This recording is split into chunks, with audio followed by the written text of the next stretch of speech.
It's my belief that James Gunn will resign sooner rather than later as co-CEO of DC Studios, and that's what we're going to discuss in today's dceu Daily. Welcome back to Movies TV Mad. I am Mick, your host with the most. Just ask your girlfriends, wives, and especially your boyfriends and your husbands. A very warm welcome to Sunday's edition of the DCEU Daily, not DCU Daily, because the DCU is dead. I don't think you understand the level of failure the DCU has performed in. You can follow me on X Twitter at Movies TV Mad, and on Instagram and on Threads at Movies TV Mad, X on Snapchat, BMouth60, and on TikTok, Mad Mickey's World. So welcome. So yes, it is my belief that James Gunn, sooner rather than later, will resign, quit as co-CEO of DC Studios. Not right now, but he will at some point, and I don't think we're too far away from that decision. You see, as I say, I don't think you understand the level of failure of Creature Commandos, of Superman, of Peacemaker Series 2. You see, they were bragging publicly using Access Media that Superman brought in a lot of money, that it was a huge success. James Gunn saying he was under a huge amount of pressure for Superman to perform financially, and now that it has, which it hasn't, he's lying and they're lying, that he's under less pressure for Man of Tomorrow and the future projects. There's not going to be a Man of Tomorrow. There's not going to be any future projects.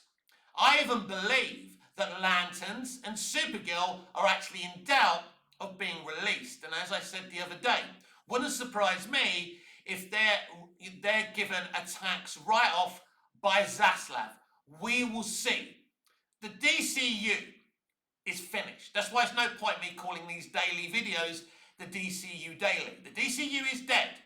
And the DCEU is very much alive. Zack Snyder and his universe is very much alive, and I believe the restoration of the Snyderverse is coming. It's pretty clear they're now in the Wide Awake Club, that there's money to be made from Snyder's universe. But the only way they can be successful as a DC Studios, as I keep on saying, is having different corners, different directors, different creators working in different tandem on DC films and streaming shows, rather than having one huge universe that's simply not going to work.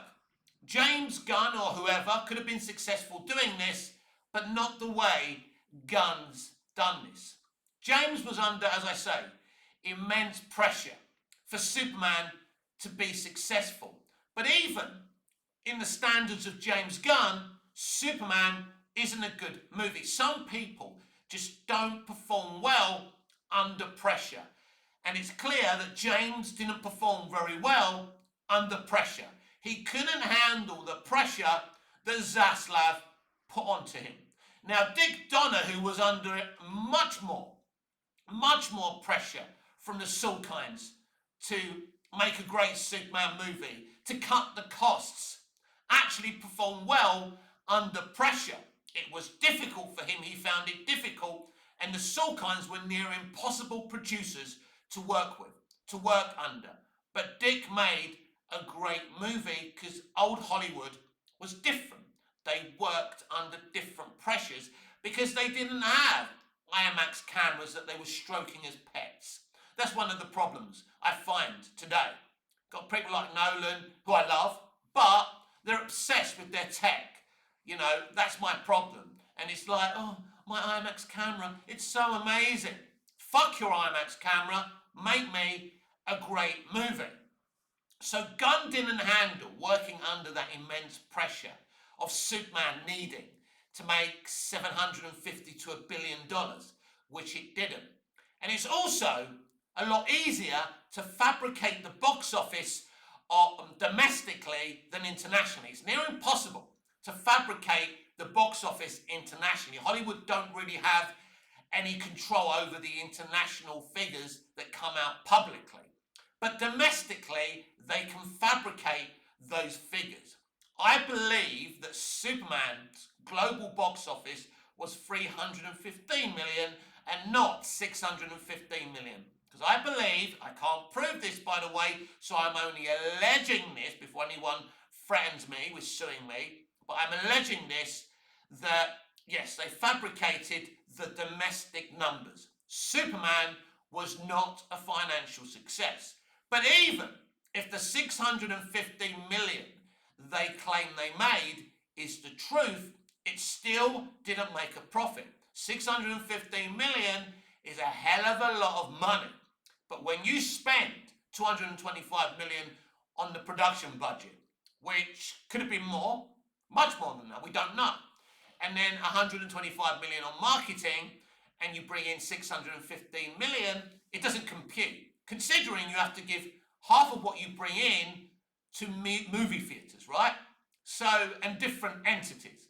So the movie is a flop because the movie didn't make a profit. Superman Returns was a flop. It made under 400 million. Made about 350 million. It was a flop. It cost a near on 250 to 300 million to make Superman Returns. Most of that going on that beautiful, stunning Return to Krypton sequence, which was never part of the theatrical cut of the movie. A huge mistake. I always watch that sequence before I re-watch Superman Returns, because I believe it's so important to the plot of the movie. Not everyone agrees with me about that, but they're wrong and I'm right. Sorry, I'm saying it. I'm putting that out there.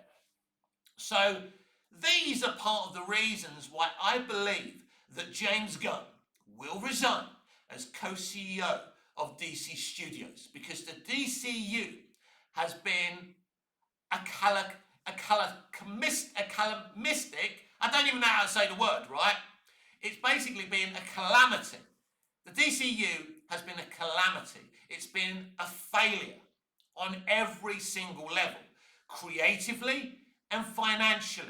You can't move forward. So there's going to be no DCU Batman or DCU Arrow. They keep on asking you, don't they? Who do you want to play the DCU Batman? There's not going to be a DCU Batman. They've said to you that you won't see a DCU Batman movie to 2028. There won't be a DCU in 2028. It's a failure. It's finished. And Gunn is going to have to resign. The sad thing is, Gunn is a talented writer-director doing what he does best. But he's only good at doing that one thing. That's why the Justice Gang actually work, and Superman doesn't work in that film, because he doesn't know how to write Superman. But he knows how to write the Justice Gang. He should have just made a movie called The Justice Gang, or a streaming show in his own little corner with his Suicide Squad universe and Peacemaker universe. He's good at writing groups of people, right? We already know that. He knew he wasn't right to write and direct the Superman movie. He knew that. He tried to delay the decision of whether he should direct Superman or not. But he wrote the fucking movie. No one else in their right mind was going to direct his shit. So Safran put him under immense pressure. James admitted it himself.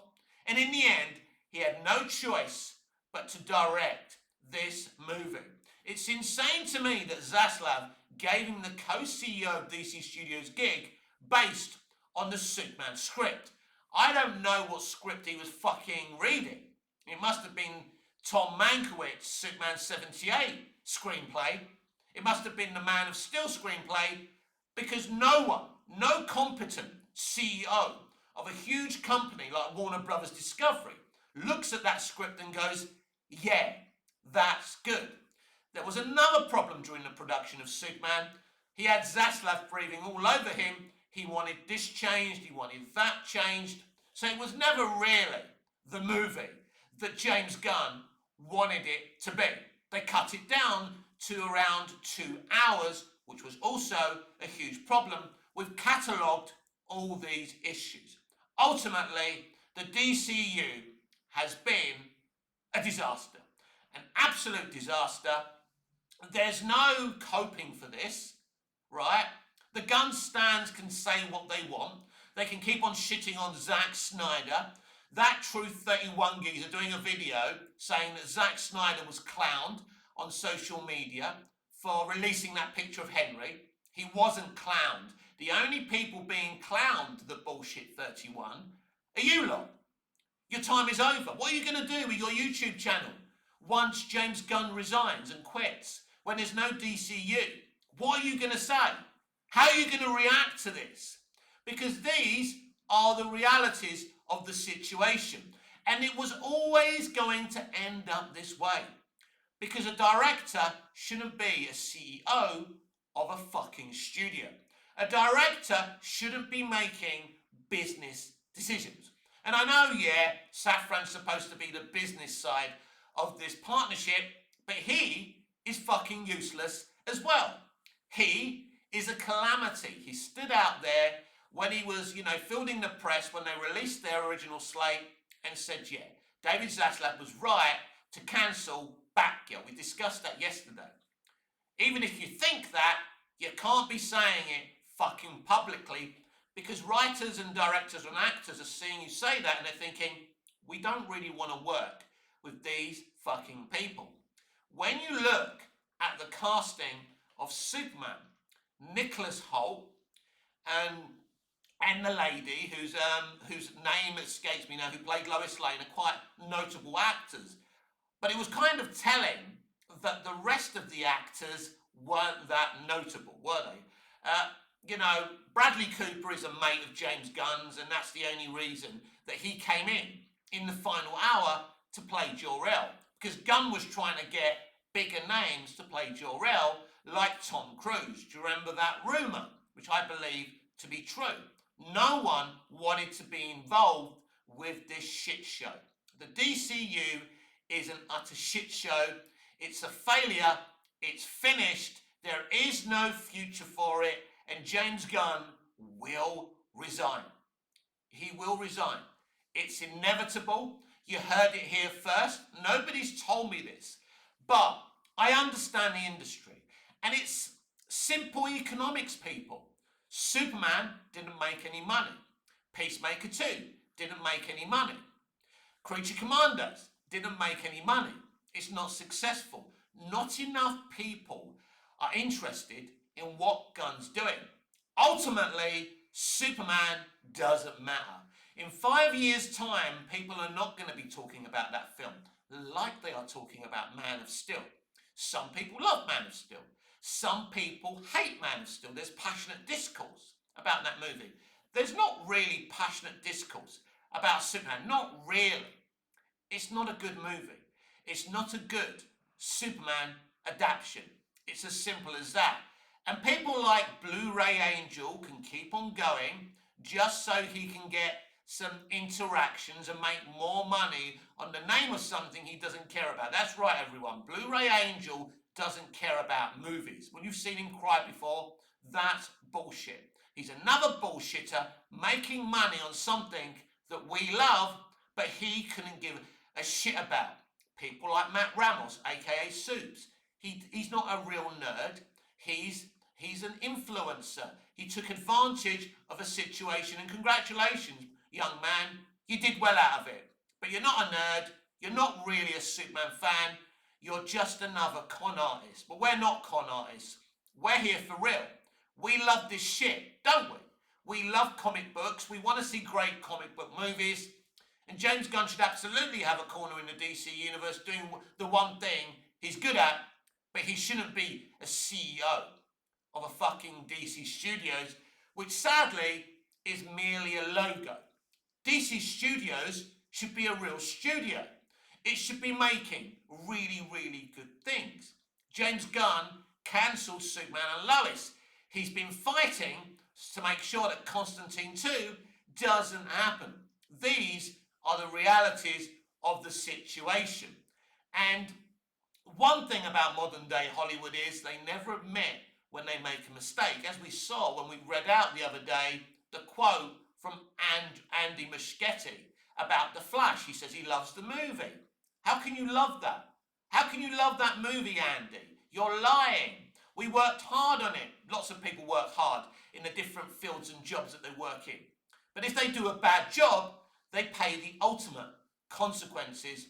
And James Gunn is about to pay the ultimate consequences for failing as co-CEO of DC Studios.